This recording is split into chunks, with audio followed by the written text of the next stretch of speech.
will beg you to know more about him. This story is about a man who has been an excellent example of persistence, commitment, and determination. Today, we are going to talk about the founder of the most loved chicken brand in the world, KFC. And this is the success story of Colonel Harlan Sanders, as how this fast food icon followed an unlikely path to creating a multi-billion-dollar international company.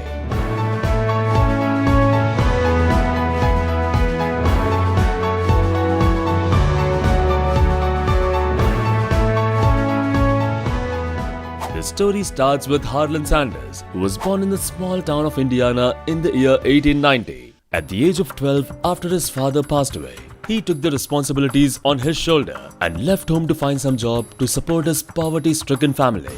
Later, his mom remarried when he was 12 years old. Because his new stepfather didn't like the boys around, Sanders' brother was sent to live with an aunt while he was sent to work on a farm about 80 miles away. Sanders soon realized that he would rather work all day than go to school, so he dropped out in the 7th grade. Later, he started working at various places without a proper goal. In addition to a stint in Cuba with the army, Sanders spent the first half of his life doing a series of odd jobs, including stoking the steam engines of trains throughout the South, selling insurance, selling tires, making lighting systems, and operating a ferry boat. However, the only skill that he possessed was cooking, that his mother had taught him from the age of 7. After trying his hand at many odd jobs, he couldn't stay at any place for long. Later, he became a cook and a dishwasher in a small cafe. Finally, in the year 1930, he settled into a permanent job at the Shell filling station, just outside a small city called North Corbin. In his free time, he used to cook dishes his mother had taught him and serve them in his studio house, which he had converted into a small eatery. And soon, his steak and the country ham recipes were a big hit with the travelers who would regularly stop by to eat at his place. With all the savings that he had, Sanders bought a larger place nearby to accommodate the ever-increasing customers. He increased the dishes and included the legendary fried chicken recipe for the first time in 1936. By the year 1937, he again expanded the hotel, which now accommodated up to 150 people at the same time. He was extremely happy that he had become successful at his new business, but he was always looking to improve his production process and expand his customer base.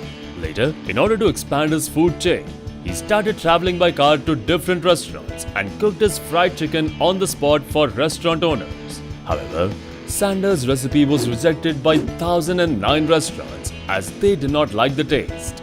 But Sanders never gave up. He knew that his recipe was one of a kind and unique. He went ahead with the same conviction as he used to have, and finally, a restaurant owner agreed to sell Sanders' chicken. Soon, more restaurants were waiting to sell this new recipe of fried chicken in their restaurants. By 1963, nearly 600 restaurants were selling the recipe. After 4 years, Kentucky Fried Chicken was at the peak of glory. But Sanders decided to sell the corporation to a private investor named John Y. Brown. Under the deal, he received $2 million in cash and remains the official face of the company, for which he was paid about $250,000 every year.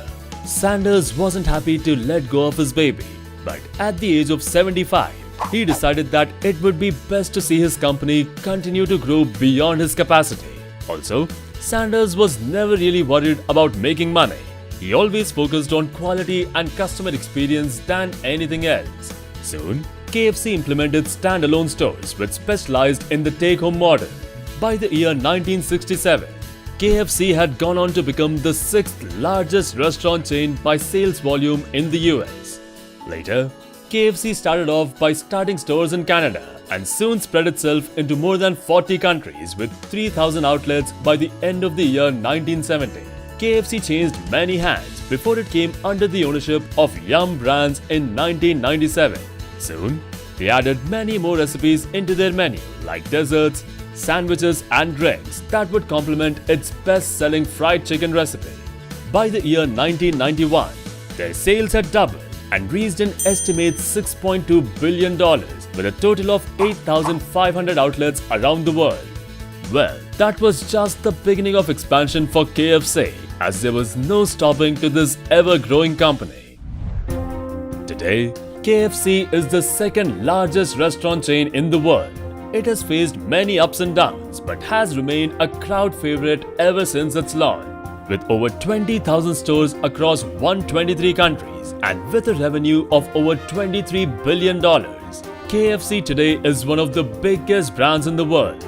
Sanders may have lacked the motivation to become as wealthy as he could have been, but he's now known in 123 countries for his favorite fried chicken recipe, which is more than he could have ever hoped for when he hit the road at the age of 65 with a car full of cooking supplies. The success of KFC is the result of endless trials and experiments and the persistence of Colonel Sanders to eventually make it as one of the biggest brands in the world. Startup Stories salutes Colonel Sanders for his impeccable persistence and determination, and we wish KFC all the very best for their future endeavors. Thank you so much everyone for suggesting us to bring KFC and Colonel Sanders' success story. We hope you liked it. Do let us know who